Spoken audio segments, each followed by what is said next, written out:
Hello everybody, my name is Dee and welcome to Books and Quirks.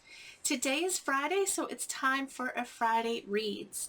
So I am still in the middle of the books that I showed last week. So in lieu of a kind of what I've been reading, because I'm reading the same things, I thought I'd give you a March Mystery Madness TBR.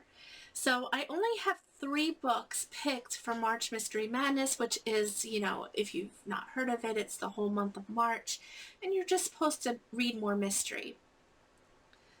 So I have 3 books picked out, and I hope to get to all of them in March. I do have some work travel in that month and things, but, and I'm not only going to read mystery throughout the entire month, but I do want to push myself to read a little bit of mystery at least in March, because it's not a genre that I read a lot of. I read some, once in a while, a good mystery comes and I read it, but it's not one that I regularly read. So it's a good month to kind of push myself outside of my comfort zone and read more mysteries. So the first mystery that I want to read is The Price of Time by Tim Tignor. I think that's how you say his last name. So this sounds so fun. I found it on Scribd when I was scrolling through different mysteries, and I knew that this was for me. It revolves around kind of the fountain of youth. There's an invention that's the fountain of youth. It includes murders and, assassins and secret agents. And they say it's like Agatha Christie meets Michael Crichton. So Agatha Christie. So yeah, I think that it will be so much fun. I hope so, at least. And this is one of the books that I plan on reading for March Mystery Madness. It's a standalone novel, so it's not part of a series or anything. And yeah, I hope it's fun. The little blurb on the front says, would you change if you had all the money in the world, if you had all the time in the world? So that sounds just really compelling to me. So I cannot wait to get into this, and this is one of the books that I plan on reading during March. So the next book that I plan on reading for March Mystery Madness, and I'm just going to read the title here, is The Strange Case of the Alchemist Daughter. So this is right up my alley as well, because it's a mystery, but it includes all of the children of all of the famous science fiction characters and horror characters. Like there's Mary Jekyll, who is the daughter of Dr. Jekyll, Dr. Jekyll and Mr. Hyde.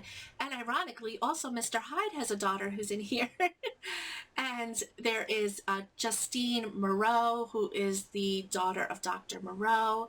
If you're a fan of science fiction, of old science fiction and horror kind of classics, these are their children. Also, Sherlock Holmes and Dr. Watson are a big part of this. And it just sounds so much fun.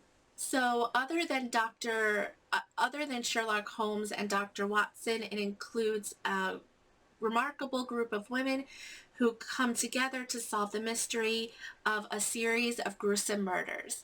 So I think this will be a lot of fun. It's right up my alley. I'm a huge fan of those old horror classics, and I just think this is a fun kind of twist to that. And I cannot wait to get started on The Strange Case of the Alchemist Daughter. So the other novel, the third that I plan to read for March Mystery Madness, is actually a paperback that I've had on my shelf for a while, and that is The Inspector and Mrs Jeffries. So this takes place in the UK. This is kind of like a murder whodunit type novel. So an inspector from Scotland Yard teams up with the housekeeper of this estate, and they solve cases together. So I just think that's so cute. It's a really short book. It's just barely over 200 pages. So I should be able to knock this out in a night. But yeah, it's the strange case of Dr. Bartholomew Slocum, found slumped across his desk as he had simply fallen asleep, but it seems like it may have been murder. So yeah, so Mrs. Jeffries gets involved in the case with the inspector, and they solve the case together, and it seems like they worked together before, because it says when coming to cracking cases, Mrs. Jeffries and the inspector work hard together. So they're like a dynamic duo. So I hope that this is fun as well, and this is the third one that I plan on reading for March Mystery Madness. I may add in others as the month progresses, but these are the three that I definitely have picked out for March Mystery Madness, and we'll see as the month goes on, depending on how much time I have, if I can add in, one or two more. Well, we'll have to see. So that is it. I know this was a quick video, but that's it. That's all I really have for March Mystery Madness. That's kind of my tentative TBR. I may add more, like I said, but I'm really looking forward to it. It's been a while since I've read a mystery. I read a couple in the fall, but really this year so far, I don't think I've read any that I can think of off the top of my head. So I hope you all are going to have a great weekend, and I will see you all very, very soon. Bye.